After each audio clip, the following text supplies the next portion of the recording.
الحمد لله رب العالمين والصلاة والسلام على أشرف الأنبياء وإمام المرسلين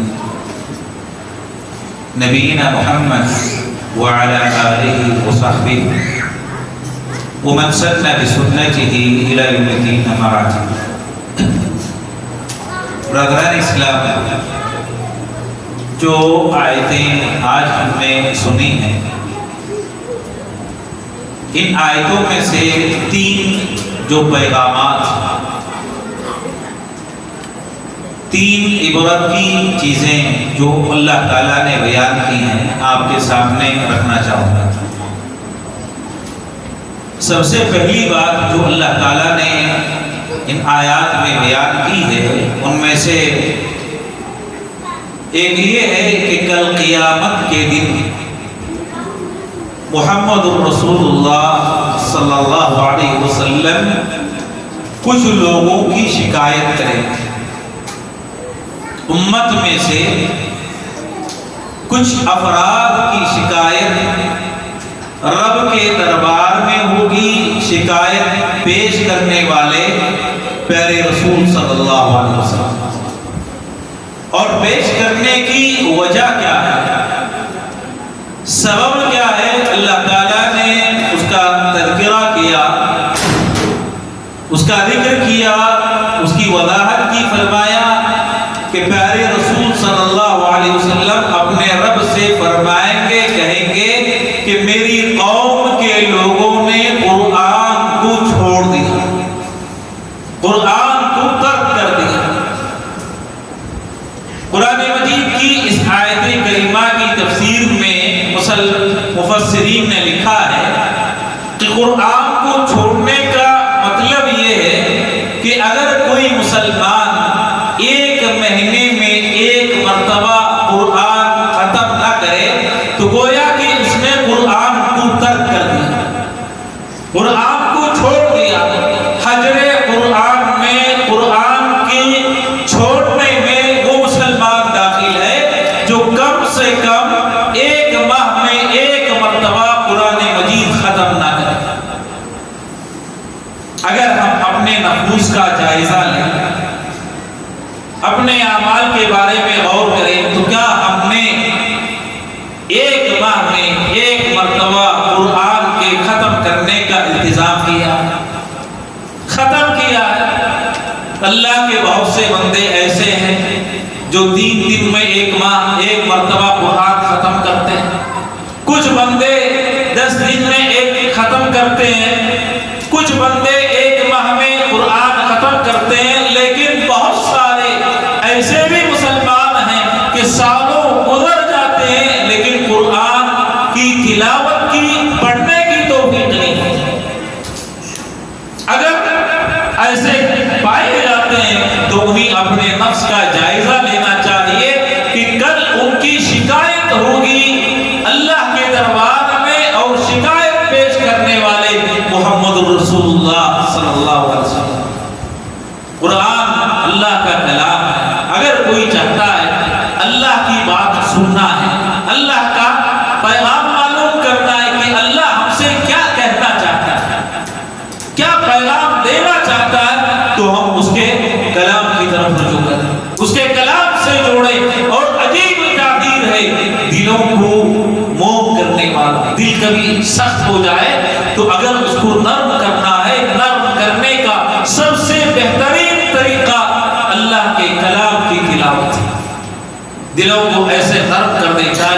عمر فاروق رضی اللہ تعالیٰ عنہ کے بارے میں آتا ہے کہ اسلام قبول کرنے سے پہلے بڑے سخت، اتنے سخت کہ صحابہ کہا کرتے تھے جو مسلمان ہو چکے تھے ابتدا میں کہ خطاب کا گدھا مسلمان ہو سکتا ہے لیکن خطاب کا بیٹا کبھی مسلمان نہیں. خطاب کے بیٹے امیر المومنین عمر فاروق رضی اللہ تعالیٰ اتنے سخت تھے، کہا کرتے تھے مسلمان کہ خطاب کا گدھا تو مسلمان ہو سکتا ہے لیکن خطاب کا بیٹا یعنی عمر رضی اللہ عنہ کبھی مسلمان نہیں ہوں گے. لیکن مسلمان ہوئے. کیسے؟ سبب کیا ہے؟ قرآن مجید کی تلاوت. فرماتے ہیں ایک مرتبہ کعبۃ اللہ میں نبی علیہ السلام قرآن کی تلاوت کر رہے تھے، قرآن پڑھ رہے تھے، میں آیا تو اللہ کے نبی علیہ السلام کی قرآن کی تلاوت کو سن کر سوچنے لگا اور کرنے لگا کہ ہو سکتا ہے یہ کسی کاہن کا کلام، کسی شاعر کا کلام ہو۔ اتفاق دیکھیے نبی علیہ السلام جو آیتیں پڑھ رہے تھے وہی آیتیں تھی جس میں نفی کی گئی تھی، یہ کسی کاہن کا کلام نہیں۔ سوچا کسی شاعر کا ہو سکتا ہے، نبی نے تلاوت کی، کسی شاعر کا کلام نہیں، سوچا دل میں تو پھر کس کا کلام ہے؟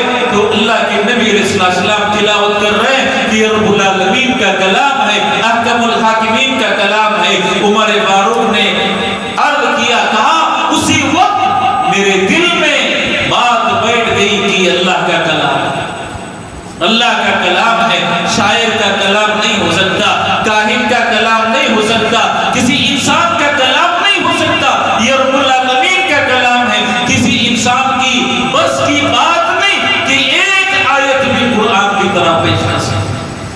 جبیر بن مطعم رضی اللہ تعالیٰ نماز مغرب میں کعبۃ اللہ میں پہنچتے، مسلمان نہیں ہوئے، اسلام نہیں لائے، مسلمان ہونے سے پہلے، اسلام قبول کرنے سے پہلے مغرب کی نماز کا وقت ہے، نبی علیہ السلام قرآن مجید کی تلاوت کر رہے ہیں، مغرب کی نماز میں سورہ طور کی تلاوت ہو رہی، والطور وکتاب مسطور۔ جبیر بن مطعم فرماتے ہیں جیسے ہی میرے کانوں میں قرآن کی سورہ طور کی تلاوت کی آواز پہنچتی ہے تو فرمایا اول ما وقر ذلك في قلبي وكاد قلبي يطير، قریب تھا کہ قرآن کی تلاوت سن کے میرا دل اڑ جائے جیسے پرندہ اڑتا ہے، اور اسلام میرے دل میں دھڑ گیا۔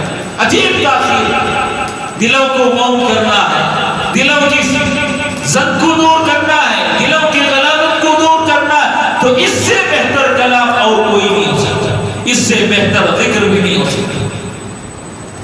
امام قرطبی رحمہ اللہ نے سورہ نور کی ایک آیت کے ضمن میں ایک واقعہ نقل کیا، وَمَن يُطِعِ اللَّهَ وَرَسُولَهُ وَيَخْشَ اللَّهَ وَيَتَّقِهِ فَأُولَٰئِكَ هُمُ الْفَائِزُونَ۔ امام قرطبی کہتے ہیں کہ ایک مرتبہ امیر المومنین عمر فاروق رضی اللہ تعالیٰ مسجد نبوی میں مصلی پر بیٹھے ہوئے تھے کہ اچانک روم کا ایک دیہاتی کھیتی باڑی کا کام کرنے والا مسجد نبوی میں داخل ہوتا ہے، عمر فاروق رضی اللہ تعالیٰ عنہ کے قریب ہونا چاہتا ہے، صحابہ نے روک دیا اس ڈر سے کہ کہیں کوئی نقصان نہ پہنچا دے۔ امیر المومنین دیکھ رہے ہیں، دیکھ کر کہا کہ اس کو آنے دیں، قریب آ گیا، قریب آتا ہے تو اس کی زبان سے کلمات نکلتے ہیں، اشہد ان لا الہ الا اللہ واشہد ان محمد رسول اللہ۔ عمر فاروق رضی اللہ تعالیٰ عنہ نے پوچھا کہ تو کہنا کیا چاہتا ہے؟ کہا میں مسلمان ہو گیا، میں نے اسلام قبول کر لیا ہے، اپنے اسلام کا اعلان کرنے کے لیے یہاں آیا۔ پوچھا علی ہذا سبب، جو تو مسلمان ہوا ہے، مسلمان ہونے کے کوئی سبب ہے، کوئی وجہ ہے؟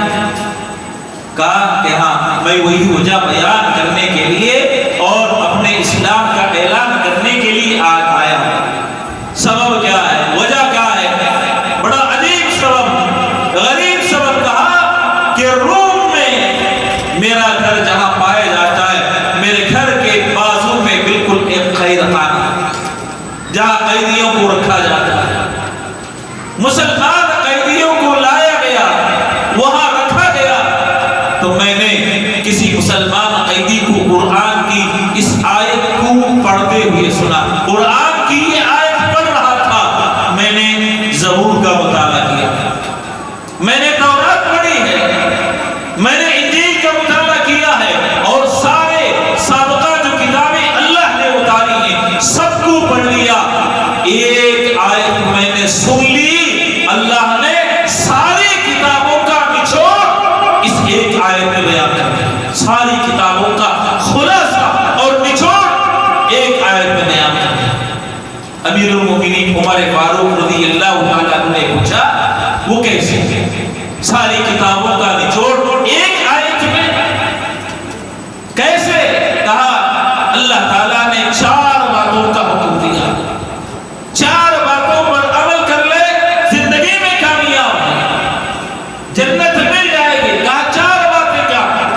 سب سے پہلی بات، جو آدمی اللہ کی اطاعت کرے، رب کی اطاعت کرے۔ پوچھا رب کی اطاعت کا مطلب کیا ہے؟ کہا واجبات کو ادا کرے۔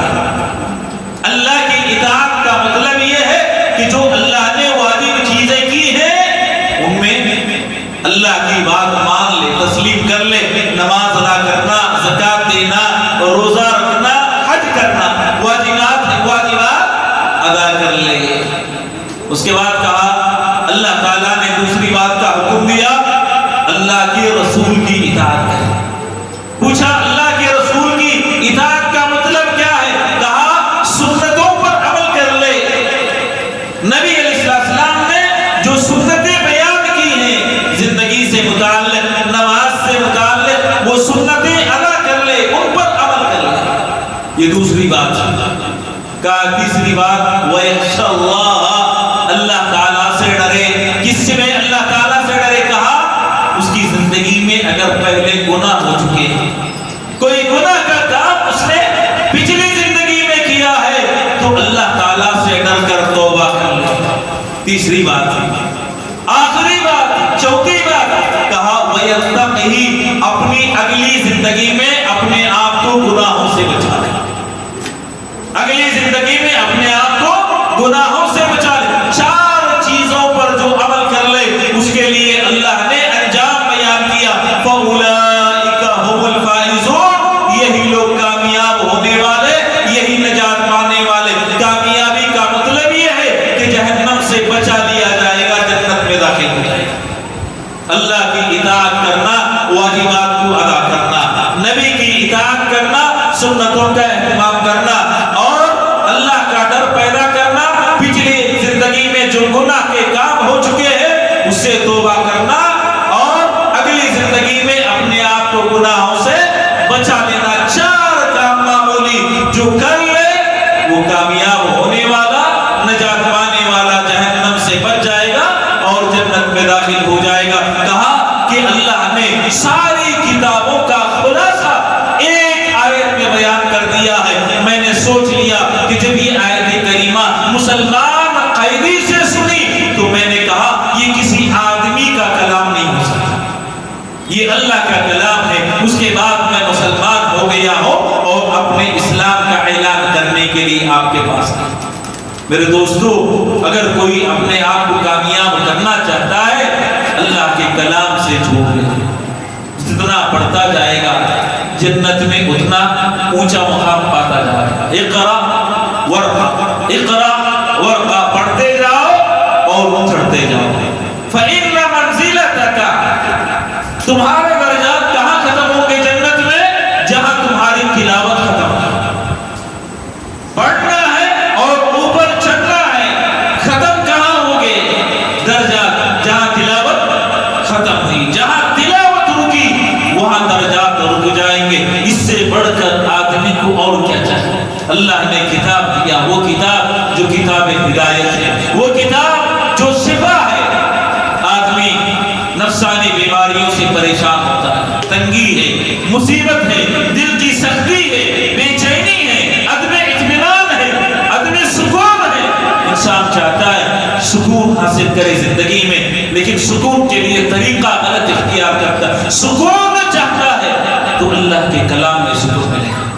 ایک آیت آپ پڑھ کر دیکھیں، بیماریوں کو دور کرنا ہے اللہ کے کلام میں۔ نبی علیہ السلام ہمیشہ رات میں سونے سے پہلے 3 سورتیں، قل هو اللہ احد، قل اعوذ برب الفلق، قل اعوذ برب الناس، اپنے دونوں ہاتھ اکٹھے کرتے تلاوت کرتے، پھونکتے اپنے ہاتھوں میں، اپنے جسم پر پھیرتے، سو جاتے 3 مرتبہ۔